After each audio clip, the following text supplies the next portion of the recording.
Hello everyone. तो हमने series start की है एचपीपीएससी की प्रीवियस ईयर्स के क्वेश्चन पेपर की। एचपी में जितने भी एग्ज़ाम होने वाले हैं पेपर 1 के लिए ये सीरीज़ बहुत ही इंपॉर्टेंट रहने वाला है। तो इसमें हम previous year question paper discuss कर रहे हैं। तो आज का क्वेश्चन पेपर हमारा है एचएस का क्वेश्चन पेपर, जो अभी हाल ही में 30 जून को कंडक्ट करवाया गया था। तो चलिए देखिए फर्स्ट क्वेश्चन क्या है। फर्स्ट क्वेश्चन में पूछा गया है मार्जिनल प्रोडक्टिविटी किसकी पूछी गई है, डिस्गाइज्ड अनएम्प्लॉयड की, अनएम्प्लॉयड वर्कर की। ये जो छिपे हुए श्रमिक होते हैं, छिपी हुई बेरोजगारी होती है, इसमें क्या होता है, मान लीजिए एक खेत में काम करने के लिए 5 मजदूरों की आवश्यकता है, बट वहाँ पर कितने मजदूर काम कर रहे हैं, 10 मजदूर। जो अदर 5 है उनकी जो प्रोडक्टिविटी होगी वो कितनी होगी, 0 होगी। तो ऑप्शन नंबर ए इसका सही आंसर है। नेक्स्ट देखिए सेकंड क्वेश्चन क्या है। इसमें पूछा गया है हिमाचल प्रदेश में कृषि और इससे संबद्ध उद्योग का कुल सकल मूल्य वर्धित का कितने प्रतिशत है। तो ग्रॉस स्टेट वैल्यू एडिड देखना है एग्रीकल्चर और इसके एलाइड इंडस्ट्रीज का। तो इसका ऑप्शन नंबर ए सही होगा, 13.70%। नेक्स्ट क्वेश्चन देखिए, इसमें है फॉरेन टूरिस्ट अराइवल इन हिमाचल प्रदेश डिसेंडिंग ऑर्डर में देखना है। तो इसमें आपको मैं एक स्क्रीनशॉट दिखाऊंगी, जो कि ये क्वेश्चन पूछा गया है हमारा एचपी इकोनॉमिक सर्वे से, जो 2022-23 का सर्वे है। तो ये आप देख सकते हैं, यहाँ पे देखिए 2020 से लेकर के हमारे पास क्वेश्चन पेपर में सीक्वेंस दिया हुआ है, 20, 21, 22 और 23 का अप टू दिसंबर 2023। तो यहाँ पर फॉरेनर का पूछा गया है। अगर टोटल पूछते तो टोटल में देखिए सीक्वेंस इसका सेम ऐसा ही रहेगा, 20 में कम टूरिस्ट आए हैं, फिर उससे ज़्यादा 21 में, फिर उससे ज़्यादा 22 में, फिर उससे ज़्यादा 2023 में। बट ये फॉरेनर का पूछा गया है, तो फॉरेनर में क्या है, 2020 में ज़्यादा टूरिस्ट आए हैं और 2021 में जो है टूरिस्ट कम आए हैं। और 2022 की अगर बात करेंगे तो 20 के मुकाबले 2022 में जो है कम टूरिस्ट आए हैं, फिर सबसे ज़्यादा टूरिस्ट 2023 में आए हैं। तो यहाँ पर सीक्वेंस हमारा अलग हो जाता है। इसी तरह से अगर इंडियन टूरिस्ट की बात करेंगे तो इंडियन टूरिस्ट का भी ऐसे रहेगा। देखिए सबसे कम टूरिस्ट कब आए हैं, 2020 में, फिर उससे ज़्यादा 21 में, फिर 22 में और 23 में सेम टोटल टूरिस्ट की तरह। तो इस तरह से यहाँ पर ऑप्शन नंबर बी इसका सही आंसर रहेगा। ये 22-23 नहीं, 2023-24 का सर्वे होगा ये। तो नेक्स्ट क्वेश्चन हम देखेंगे। यहाँ पर देखिए इंडस्ट्री सब सेक्टर और परसेंटेज ऑफ वर्कर एम्प्लॉयड के बारे में पूछा गया है। तो यहाँ पर देखना है किस सेक्टर में जो है कितने लोगों को रोज़गार मिला है, कितने परसेंट में मिला है। तो इसमें भी हम इकोनॉमिक सर्वे को देख लेते हैं। तो यहाँ आप देख सकते हैं percentage of worker employed in different sub sector in the industry sector in Himachal Pradesh. तो यहाँ देखिए पीरियोडिक लेबर इकोनॉमिक सर्वे 2022-23 से ये लिया गया है। तो सबसे ज़्यादा रोज़गार किस सेक्टर में है, यहाँ पर देखिए कंस्ट्रक्शन का 50% एम्प्लॉयड कंस्ट्रक्शन में है। उसके बाद 41% हम देखेंगे तो ये मैन्युफैक्चरिंग में है। और उसके बाद 7% इलेक्ट्रिसिटी एंड अदर यूटिलिटीज़ में, और 2% हमारा आएगा माइनिंग एंड क्वेरिंग में। तो इसी तरह से आप आंसर मैच करके लगा सकते हैं। ऑप्शन ए इसका सही आंसर होगा। नेक्स्ट क्वेश्चन देखेंगे, क्वेश्चन नंबर 5। इसमें देखिए क्या पूछा गया है, एचपी में 2023-24 में बैंकों के प्रकार और उनके नाम या फिर उनकी ब्रांचेस की संख्या पूछी गई है, कितनी है। तो यहाँ पर ये क्वेश्चन भी इकोनॉमिक सर्वे से आया। अब देखिए इकोनॉमिक सर्वे पढ़ना कितना इंपॉर्टेंट है, 4-5 क्वेश्चन कंटिन्यू इकोनॉमिक सर्वे से पूछे गए हैं। तो इसमें भी हम थोड़ा सा देख लेंगे। यहाँ आप देख सकते हैं क्या क्या पूछा गया है। सबसे पहले हिमाचल प्रदेश पब्लिक सेक्टर में कितने बैंक्स हैं टोटल? 1170 बैंक्स। उसके बाद Himachal Pradesh private sector bank कितने हैं? 267। उसके बाद पूछा गया है हिमाचल प्रदेश ग्रामीण बैंक की, इनकी संख्या कितनी है? 274। उसके बाद Himachal Pradesh cooperative sector bank, ये टोटल कितने हैं? 568। तो यहाँ पर आप मिलान कर सकते हैं, इसमें भी ऑप्शन नंबर ए सही आंसर होगा। नेक्स्ट क्वेश्चन देखेंगे। क्वेश्चन नंबर 6 क्या है? गिर नेशनल पार्क पूछा गया है, कहाँ पर है? कहाँ पर नहीं, सॉरी, ये कब एस्टेब्लिश हुआ है? तो 1975 में ये एस्टेब्लिश हुआ है। और ये कहाँ पर है? ये हमारा है गुजरात में। और ये किसके लिए फेमस है? शेरों के लिए। नेक्स्ट देखिए, जापान में साइक्लोन को क्या कहा जाता है?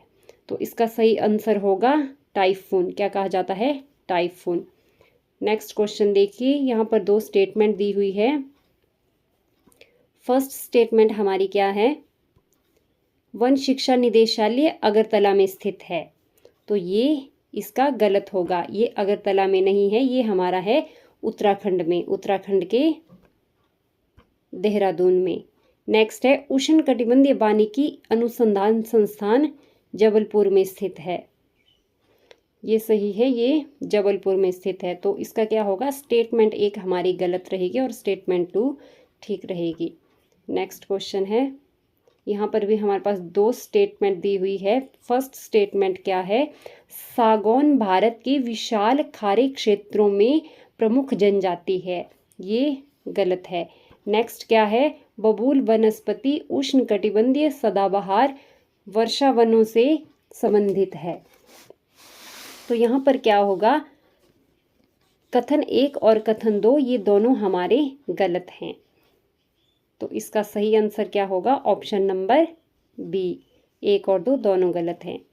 नेक्स्ट क्वेश्चन देखिए, यहाँ पर पूछा गया है भारत में निम्नलिखित राष्ट्रीय उद्यानों को पूर्व से पश्चिम की ओर व्यवस्थित करके लिखना है। तो कौन कौन से राष्ट्रीय उद्यान दिए हुए हैं? कार्बेट राष्ट्रीय उद्यान, ये कार्बेट राष्ट्रीय उद्यान कहाँ पर है? ये हमारा है उत्तराखंड में। पूर्व से पश्चिम पूछा है हमने, इस तरफ से इस तरफ आना है, ये उत्तराखंड में है। सेकंड है कांगर घाटी राष्ट्रीय उद्यान, कांगर घाटी कहाँ पर है? छत्तीसगढ़ में। उसके बाद है रोहला राष्ट्रीय उद्यान, ये कहाँ पर है? एचपी में, एचपी के कुल्लू में। उसके बाद देखिए वाल्वाडोर राष्ट्रीय उद्यान, तो वाल्वाडोर राष्ट्रीय उद्यान हमारा कहाँ पर है? ये आएगा गुजरात में, गुजरात। तो गुजरात हमारा देखिए सबसे ज़्यादा वेस्ट में है, सबसे ज़्यादा वेस्ट में गुजरात आएगा। और सबसे ज़्यादा ईस्ट की बात करेंगे तो जिम कार्बेट नेशनल पार्क आएगा, जो कि उत्तराखंड में है।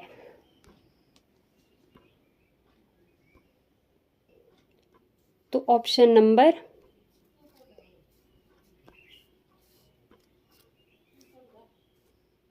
सी इसका सही आंसर रहेगा। नेक्स्ट क्वेश्चन हम देखेंगे, यहाँ क्या है? भारत के निम्नलिखित संस्थानों को उत्तर से दक्षिण, यहाँ पर हमने नॉर्थ से साउथ की तरफ इनकी पोजीशन देखनी है। तो पहला क्या है? राष्ट्रीय पशु आनुवंशिक संसाधन ब्यूरो, फिर है पादप आनुवंशिक संसाधन ब्यूरो, फिर है मत्स्य आनुवंशिक और फिर है कृषि कीट संसाधन ब्यूरो। सबसे पहले देखिए राष्ट्रीय पशु आनुवंशिक संसाधन ब्यूरो, ये कहाँ पर है? ये हमारा है हरियाणा में, हरियाणा में। नेक्स्ट पादप आनुवंशिक संसाधन ब्यूरो, ये हमारा कहाँ पर है? ये है दिल्ली में। नेक्स्ट है मत्स्य आनुवंशिक, तो ये हमारा आएगा यूपी में। फिर है कृषि कीट संसाधन ब्यूरो, ये हमारा आएगा बेंगलुरु में, कर्नाटका में, जो कि सबसे साउथ में है। ऊपर से नीचे तक नॉर्थ टू साउथ आ रहे हैं, तो इसका 1 2 3 4 ऑप्शन नंबर ए इसका सही आंसर रहेगा। नेक्स्ट क्वेश्चन है, इसमें देखने हैं कौन से कथन सही हैं। यहाँ पर त्रावणकोर कृषि जैव विविधता हॉटस्पॉट राजस्थान से संबंधित है। अब देखिए त्रावणकोर हमारा कहाँ पर है? ये हमारा पड़ता है केरला में। तो ऑप्शन ए तो गलत हो गया। फिर है कोंकण कृषि जैव विविधता हॉटस्पॉट महाराष्ट्र और गोवा में है। ठीक है, हमने कोंकण तट के बारे में पढ़ा होगा कि कोंकण तट कहाँ पर महाराष्ट्र और गोवा में पड़ते हैं। तो ऑप्शन नंबर बी सही है। खेती वाले पौधों का राष्ट्रीय पादपाल्य नई दिल्ली में है। तो ऑप्शन नंबर 3 ये सही है, नई दिल्ली में। फिर है त्रिवेणी कृषि जैव विविधता हॉटस्पॉट असम से संबंधित है। ये गलत है। त्रिवेणी कहाँ पर है? त्रिवेणी संगम आपने सुना होगा, ये हमारा है यूपी में। तो ऑप्शन नंबर 2 और 3 सही हैं। बी आंसर सही होगा। नेक्स्ट क्वेश्चन है, इसमें भी स्टेटमेंट दी हुई है, देखनी है कौन सी स्टेटमेंट सही है। फर्स्ट स्टेटमेंट देखिए, बंदर घाटी चंबा में स्थित है। सही है, ये चंबा में भरमौर में स्थित है। फिर है क्यारदा दून घाटी कांगड़ा में स्थित है। क्या पूछा गया है? क्यारदा दून घाटी कांगड़ा में स्थित है। तो ये कांगड़ा में नहीं है, ये गलत है। एक सही हो गया, 2 गलत है। हिमाचल प्रदेश में बृहत हिमालय को अल्पाइन क्षेत्र के तौर पर जाना जाता है। ये भी सही है। फिर है चूड़धार हिमाचल प्रदेश के जास्कर श्रेणी से संबंधित है। ये गलत है, ये जास्कर श्रेणी से संबंधित नहीं है। जास्कर श्रेणी हमारी कहाँ पड़ती है? जो तिब्बत के साथ एरिया लगता है, किन्नौर और लाहौल स्पीति का। तो ऑप्शन नंबर इसमें 1 और 3 सही रहेंगे, यानी कि बी ऑप्शन सही होगा। नेक्स्ट देखते हैं,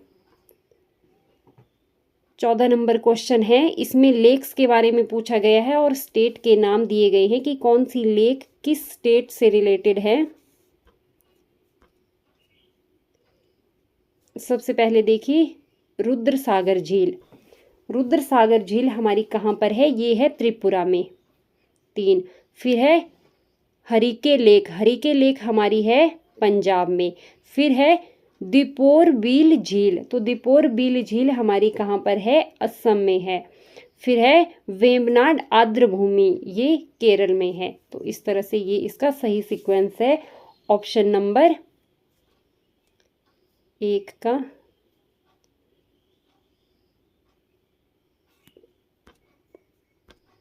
तो यहाँ पर आप देख सकते हैं ऑप्शन नंबर सी इसका सही आंसर होगा।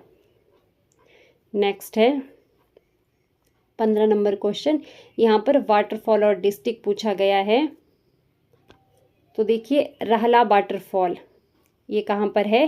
कुल्लू में। रहला ऊपर भी आया था क्वेश्चन में। तो चैडविक फॉल, चैडविक आपने सुना होगा, ये कहाँ पर है? शिमला में है। इसी तरह से भागसू वाटरफॉल, भागसू वाटरफॉल कहाँ पर है? भागसू वाटरफॉल हमारा है कांगड़ा में। कांगड़ा, भागसू कांगड़ा में आएगा। और बद्री वाटरफॉल ये हमारा आएगा सोलन में। तो ऑप्शन नंबर ए इसका सही आंसर रहेगा। नेक्स्ट देखते हैं 16 नंबर क्वेश्चन। तो यहाँ पर क्या पूछा गया है? जलवायु क्षेत्रों को वर्षा की मात्रा के अनुसार न्यूनतम से उच्चतम की तरफ जाना है, कम से ज़्यादा की तरफ जाना है। तो यहाँ पर देखिए, हिमाचल प्रदेश में बताया गया है। तो क्षेत्र बताए गए हैं, शीत शुष्क क्षेत्र, आर्द्र शीतोष्ण क्षेत्र, आर्द्र उपोष्ण कटिबंधीय क्षेत्र, उप आर्द्र उपोष्ण कटिबंधीय क्षेत्र। तो यहाँ पर सबसे पहले क्या आएगा? सबसे पहले हमारा आएगा शीत शुष्क, जो ठंडे क्षेत्र होते हैं वहां पर जहां बर्फ गिरी होती है वहां सबसे कम वर्षा होती है।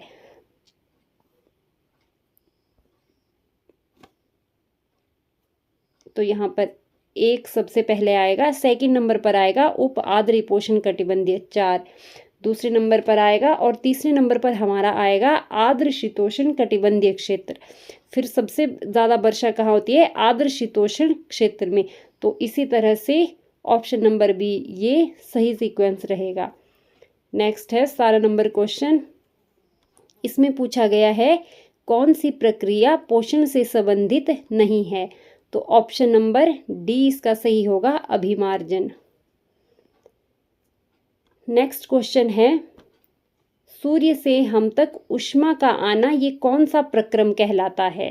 तो यहाँ देखिए इसको कहा जाता है विकिरण, रेडिएशन। ऑप्शन नंबर बी इसका सही होगा। नेक्स्ट क्वेश्चन में भी 2 स्टेटमेंट दी हुई है, सही स्टेटमेंट देखनी है कौन सी सही है कौन सी गलत है। तो इसमें क्या कहा गया है, ऊपरी जबड़ा एक अचल संधि है, इमूवेबल, जो मूव नहीं कर सकती है, तो ये सही है। फिर है उपास्थि अस्थि की अपेक्षा कठोर होती है, उपास्थि जो है अस्थि हड्डियों की अपेक्षा कठोर होती है, तो ये गलत है। तो ए इसका सही रहेगा, कथन 1 सही रहेगा और कथन 2 गलत है। Option number C. Next question देखते हैं 20 नंबर क्वेश्चन। तो यहाँ पर क्या पूछा गया है, लोहे पर जंग लगना एक रासायनिक प्रक्रिया है, बिल्कुल सही है। फिर दूसरा क्या है, लोहे पर जिंक की परत चढ़ाने का प्रक्रम यशद लेपन कहलाता है। जिसको हिंदी में समझ नहीं आता है वो इंग्लिश में देख सकते हैं। तो ये दोनों कथन हमारे सही हैं। तो ऑप्शन ए देखिए, कथन 1 और 2 दोनों सही हैं। नेक्स्ट क्वेश्चन देखिए, निम्नलिखित गैसों को उनमें ध्वनि की गति के अनुसार जो है उच्चतम क्रम, निम्नतम से उच्चतम क्रम में व्यवस्थित करना है।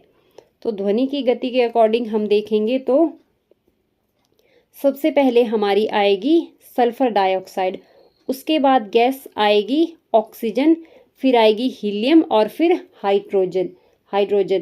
तो देखिए ऑप्शन नंबर बी ये वाला सीक्वेंस सही रहेगा, 1 3 1 3 2 4। नेक्स्ट क्वेश्चन देखिए 22 नंबर क्वेश्चन। इसमें क्या दिया हुआ है, इसमें भी सही कथन हमने पहचानने हैं। सही कथन कौन से हैं, पहला है पुष्प के केंद्र में स्थित भाग को अंडाशय कहते हैं, तो ये गलत है, इसे अंडाशय नहीं कहते हैं। फिर सामान्यतः पत्ती में फलक होते हैं, तो ये सही है, पत्ती में फलक होते हैं। जड़ी मिट्टी से जल एवं खनिज पदार्थों का अवशोषण करती है, ये भी सही ऑप्शन है। फिर है पंखुड़ी पुष्प का भाग नहीं है, ये गलत है। तो कौन से ऑप्शन इसके सही हैं, 2 और 3 ऑप्शन सही हैं। ऑप्शन नंबर सी सही आंसर होगा। नेक्स्ट देखिए 3 नंबर क्वेश्चन।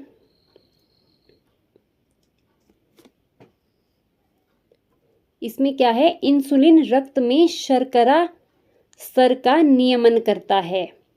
फर्स्ट कथन है जो कि सही है।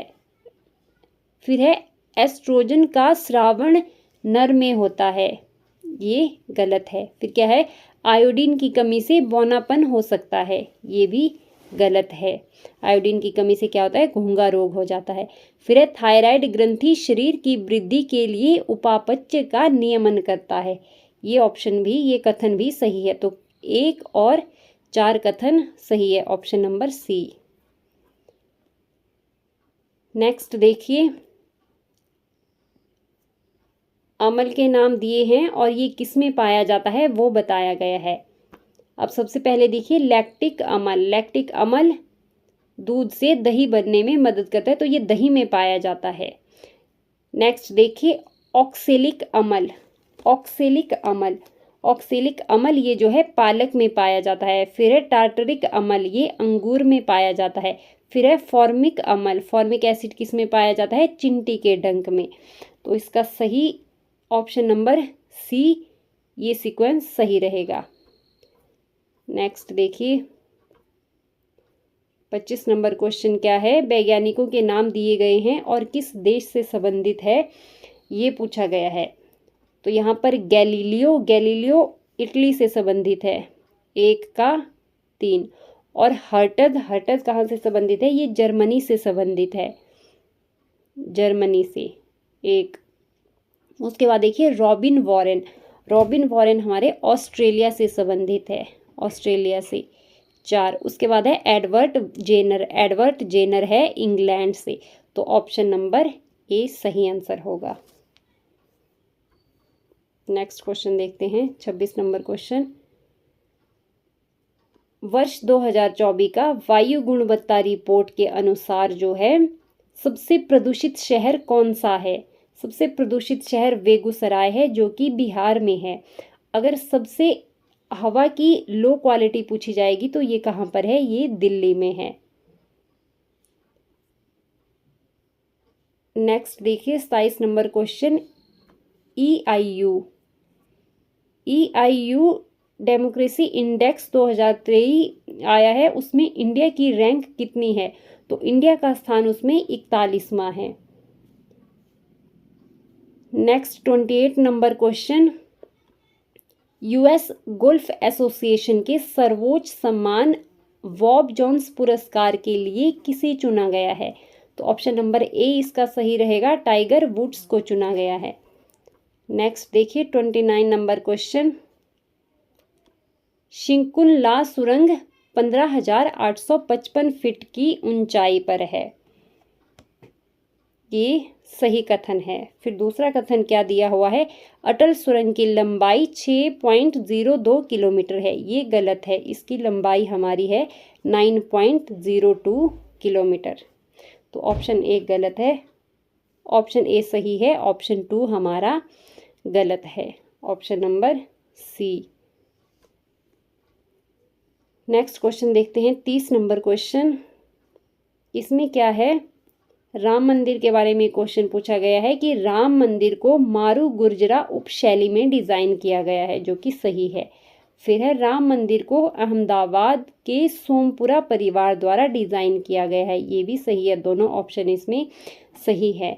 तो आज की वीडियो में हमने 30 क्वेश्चन कंप्लीट कर लिए हैं। नेक्स्ट वीडियो में भी हम इसी तरह 30 की सीरीज़ में क्वेश्चन डिस्कस करेंगे। अगर आपको वीडियो अच्छा लगा है तो वीडियो को लाइक करें, शेयर करें और चैनल को सब्सक्राइब कर दें। धन्यवाद।